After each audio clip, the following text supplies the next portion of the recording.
পিতামাতা থেকে বলছি, বিয়ে না দিলে আপনার ছেলে বড় হবে না, ম্যাচুরিটি আসবে না কিন্তু। আর আপনারা যারা মনে করছেন এটাই খুব মজার একটা বিষয়, করার পরে বুঝবেন যে লাইফ কাকে বলে। ঠিক আছে, করার পরে বুঝবেন যে জীবন কি জিনিস। মাঝে মাঝে মনে হবে আগেই ভালো ছিলাম। আচ্ছা, তারপরেও করতে হবে, কারণ এটা আপনার চরিত্রকে হেফাজত করবে। সাহাবীরা জিজ্ঞাসা করেছিলেন, ইয়া রাসূলুল্লাহ সাল্লাল্লাহু আলাইহি ওয়াসাল্লাম, আমরা স্ত্রীদের কাছে গেলেও কি নেকি পাবো? নবীজি বলেছেন, হ্যাঁ, যদি তুমি এই কাজটা অন্যায়ভাবে কারোর সাথে করতে, তোমার কি জেনা হতো না? সাহাবীরা বলেছেন, হ্যাঁ, জেনা হতো। তাহলে স্ত্রীর কাছে গেলেও তুমি নেকি পাবে। এটা চরিত্র পবিত্র করবে, ম্যাচুরিটি বাড়াবে। বয়স, সরকারি হিসেবে বয়সটা হয়ে যাওয়া জরুরি, এবং রিজিকের সোর্স থাকা জরুরি। হালাল রিজিকের সোর্স না থাকলে বিয়ে করতে যায় না।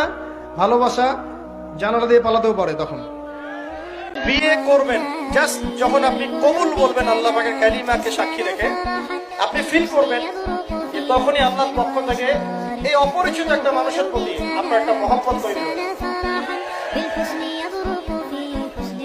এটাই ভালোবাসা। على جبين سعادتي وأفكاري تجري الحروف بأشواق وتزدهر هذه الحياة قد سارت للسعد في أمل বিয়ে করতে গেলে বাপে বলে আগে নিজের পায়ে দাঁড়া। তো এতদিন কার পায়ে দাঁড়াইছে? ছেলে মেয়েদেরকে সাহস দেন, ছেলেও পড়বে। ওই যে একজন চিল্লান দিয়ে উঠছে, ওর কমন পড়ছে, কমন পড়ছে।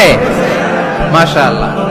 গার্ডিয়ানরা যারা আছেন ওদের দুঃখ কষ্ট একটু বুঝছেন আপনারা, মিলাই দিয়েন ওদেরকে, বিয়ের পিড়িতে বসায় দিয়েন। বিয়েতে কল্যাণ, বিয়েতে বরকত, বিয়ের মতো ভালো কাজ হতে পারে না। এবার তো যুবকরা বলবো যে ভাই বিয়ে শাদী তো দেয় না, কি করব? আমি পরামর্শ দিচ্ছি বড় ভাই হিসেবে, প্রথমে হালাল রিজিকের সোর্স করতে হবে। রিজিকের সোর্স না করে বিয়ে করা যাবে না, আত্মসম্মান থাকবে না। তাহলে পুরুষ মানুষের আত্মসম্মান কখন চলে যায়? যখন হাত পাততে হয় তখন।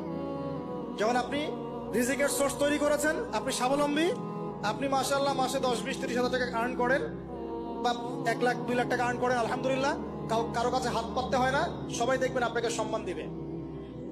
যখন আপনার অন্যের কাছে হাত পাততে হবে, তখন দেখবেন স্ত্রীও সম্মান করছে না। তো এই জন্য ডিগনিটি আগে, ডিগনিটি ফার্স্ট। আপনার ডিগনিটি অর্জন করতে হলে একটা হালাল উপার্জনের সোর্স লাগবে, এক। তারপরে পিতামাতাকে বোঝানোর চেষ্টা করবেন। যদি কাউকে পছন্দ করেও থাকেন, না দেখেই বা শুনে যে হ্যাঁ ওখানে একজন দিনদার মেয়ে ইত্যাদি, তাহলে পারিবারিক ভাবে বিয়ের প্রস্তাব পাঠাবেন, নিজে পণ্ডিতি করতে যাবেন না, পারিবারিক ভাবে পাঠাবেন।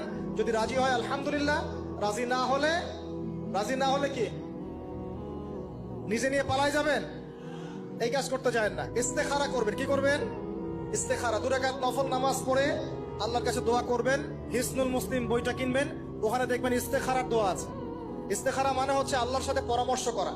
আল্লাহ, আমি এই কাজটা করতে যাচ্ছি, যদি কাজটা আমার জন্য ভালো হয়, আমার দুনিয়া আখিরাতের জন্য ভালো হয়, আল্লাহ কাজটাকে তুমি সহজ করে দাও, আল্লাহ কাজটার মধ্যে বরকত দান করে দাও। আর যদি এই কাজটা দুনিয়া আখিরাতের জন্য খারাপ হয়, আল্লাহ তুমি কাজটাকে সরায় দাও, আমাকেও কাজটা থেকে সরায় দাও। এটা হচ্ছে ইস্তেখারা।